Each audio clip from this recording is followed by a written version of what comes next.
ब्रजधाम में इंद्र यज्ञ भगवान ने समाप्त कराया। जय सामता मैं नीतू पांडे यूट्यूब चैनल पर आप सबका स्वागत करती हूँ। इस कथा का वर्णन सुख सागर में मिलता है। हमारे जीवन में हमें पृथ्वी पर जो कार्य पूर्ण करने के लिए हमें निर्धारित किया जाता है वह तो कुछ और नहीं बल्कि परमपिता परमेश्वर का आदेश होता है, जो कि अपना धर्म एवं कर्तव्य समझकर हमें उसे पूर्ण करना चाहिए। इसी तरह इंद्रदेव का भी एक कर्तव्य है, वर्षा ऋतु में वर्षा समय पर कराते रहना।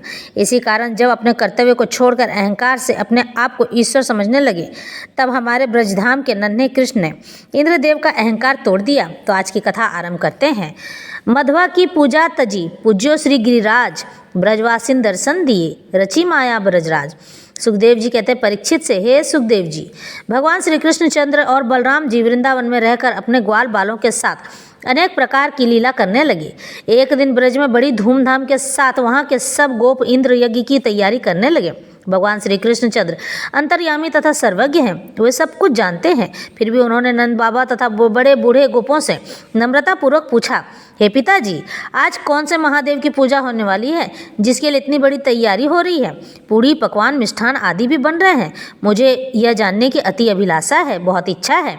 नंद बाबा बोले, बेटा, हमारे ब्रज के स्वामी इंद्र भगवान हैं। वे मेघ यानी बादल बरसाते हैं, इससे घास तृष्णा आदि उत्पन्न होते हैं, वर्षा कराते हैं, हमारी गौवें चरती हैं और इसको हमको दूध देती हैं। जल से ही समस्त यज्ञ की सामग्री उत्पन्न होती है, उसी से अन्न उत्पन्न होता है जिस पर हमारा जीवन निर्भर होता है। इसलिए हमारे कुल परंपरा से इंद्र की पूजा चली आ रही है, उन्हीं का यज्ञ आज किया जाएगा। तो सुखदेव जी फिर से परीक्षित को कहते हैं, ब्रह्मा शंकर इत्यादि सभी का शासन करने वाले भगवान श्री कृष्ण इंद्र को शिक्षा देने के लिए विचार किया।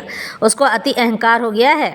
उसके अहंकार का मर्दन करने के लिए उन्होंने नंद बाबा से कहा। भगवान श्री कृष्णचंद्र बोले, हे पिताजी, प्राणी अपने कर्मानुसार ही उत्पन्न होता है और कर्मानुसार ही मरता है, यानी कि जो कर्म करते हैं उनको उसी का फल प्राप्त होता है और उन्हीं के अनुसार सुख दुख आदि भोगता है। यदि कर्मों को न मानकर कर्म फल देने वाले ईश्वर को ही माना जावे तो वह ईश्वर भी कर्मों के अनुसार ही फल देते हैं। कर्म न करने पर वह भी कुछ नहीं बिगाड़ सकता है। जब सभी जीवधारी अपने अपने कर्मों का फल भोगते हैं, तब इंद्र को मानने की क्या आवश्यकता है, क्योंकि पूर्व जन्म के संस्कारों के अनुसार मिलने वाले भोगों को वह बदल नहीं सकता है और न उसमें कुछ अधिक बदलाव कर सकता है, लिख ही सकता है और न उसे टाल ही सकता है। तब इस इंद्र को हम ईश्वर क्यों माने? प्राणी अपने स्वभाव के अनुसार ही कर्म करता है। जीव अपने उत्तम और मध्यम कर्मों के अनुसार ही शरीर प्राप्त करता है तथा छोड़ता है और कर्मों के अनुसार ही किसी को मित्र तथा किसी को शत्रु बनाता है। इसलिए हे पिताजी, मनुष्यों को अपने उत्तम कर्म ही करने चाहिए।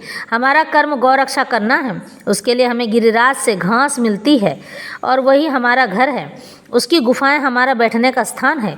इसलिए हमें गौ ब्राह्मण और गिरिराज की पूजा करनी चाहिए। हे पिताजी, जो हलवा पूड़ी खीर दाल आदि सामग्री बनी है उससे गिरिराज की पूजा की जाए। ब्राह्मणों को बहुत सा दान दिया जाए, गौओं को उत्तम चारा खिलाया जाए, वेद पाठी ब्राह्मणों से भली भांति हवन कराया जाए, चांडाल से लेकर कुत्तों तक सबको संतुष्ट किया जाए।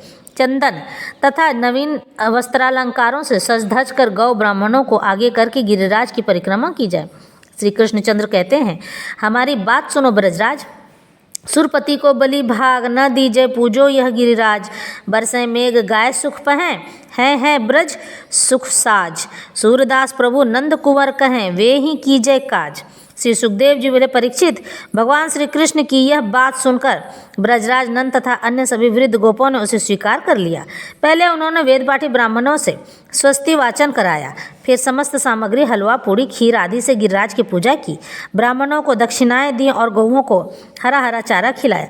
ब्राह्मणों ने सब ब्रजवासियों को आशीर्वाद दिए। तब सब गौओं तथा ब्राह्मणों को आगे करके गिरिराज की परिक्रमा करने लगे। बहुत से छकड़ों यानी बैलगाड़ी में बैठकर प्रदक्षिणा करने लगे, बहुत से पैदल ही चलने लगे। गोपियाँ अनेक प्रकार के वस्त्राभूषणों से सुसज्जित होकर भगवान श्री कृष्ण के गुणगान करने लगी, गिरिराज की परिक्रमा करने लगी। उस काल भगवान श्री कृष्ण ने अपना दूसरा विशाल रूप धारण करके सब ब्रजवासियों को दर्शन दिए, उनकी पूजा की समस्त सामग्री स्वीकार की। भगवान श्री कृष्ण ने अन्य ब्रजवासियों के सहित उन्हें साष्टांग प्रणाम किया और बोले, हे ब्रजवासियों, आपने प्रत्यक्ष गिरिराज भगवान के दर्शन कर लिए हैं, वे तुम्हारी पूजा से अति प्रसन्न हैं। जो ब्रजवासी उनका अनादर करते हैं वे नष्ट हो जाते हैं। आओ हम सब मिलकर उन्हें नमस्कार करें। तो परीक्षित कहते हैं, नंद बाबा तथा अन्य गोपी वालों ने विधिवत गिरिराज की पूजा की और ब्रजवासी उनके साथ ब्रज में लौट आए। इस तरह से कथा संपन्न होती है।